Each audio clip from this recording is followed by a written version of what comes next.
We're focusing on your putting and specifically looking at strike. You've told us that your main issue is thinning or topping your putts. Now this simply means that the putter head is too high at impact to get the middle of the club face onto the back of the ball. So it's the bottom of the club face that will be contacting the centre or above centre on the golf ball. That means that the solution is simply that we need the putter to be slightly lower at impact. The problem is there are two main reasons why the putter head is too high.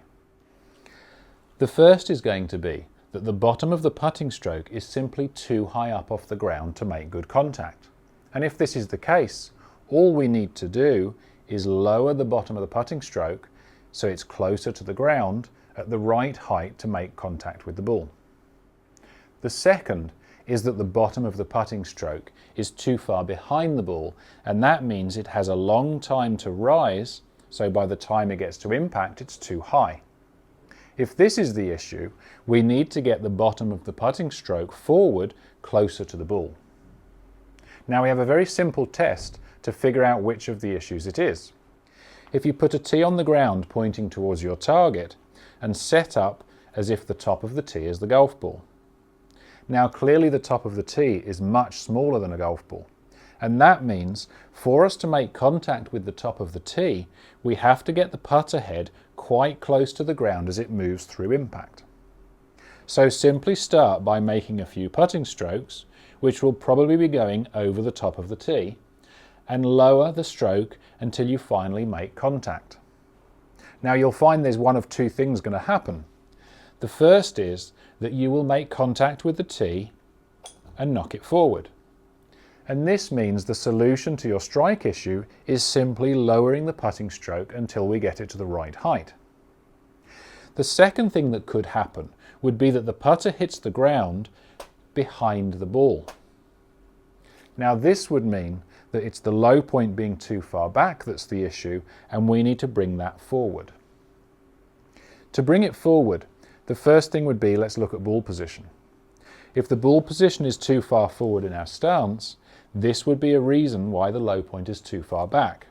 So we need to bring the ball back a little bit, which effectively brings the low point forward. We would like the ball position slightly ahead of centre, but not too much.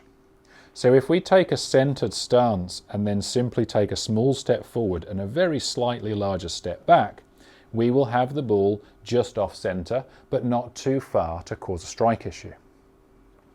The second issue could be that we're moving our upper body away from the target, which brings the low point again too far behind the ball. So when we take our stance, let's feel that we lean very, very slightly towards the front foot. If we maintain it there, we know that we're not going to drop back and again top the putt because of that. Lastly is going to be the hand action. So where are our hands in relation to the golf ball at impact? And to exaggerate, if I was to use a very wristy stroke, I would have my hands a long way back at impact, the club would be rising and I would be topping the shot. So the feeling here is once we set up, we push our hands very slightly ahead of the putter and then we try to keep it there. So if the hands stay ahead of the putter head, you haven't thrown the putter head past the hands to cause the club to move up dramatically. So with these three things, we should be getting the low point of the swing reasonably stable and in the right place. So first, do the tee test, figure out which the issue is. If it's the low point being too far back, work on stabilising the low point in the correct place, and then you can use the tee as a practice drill.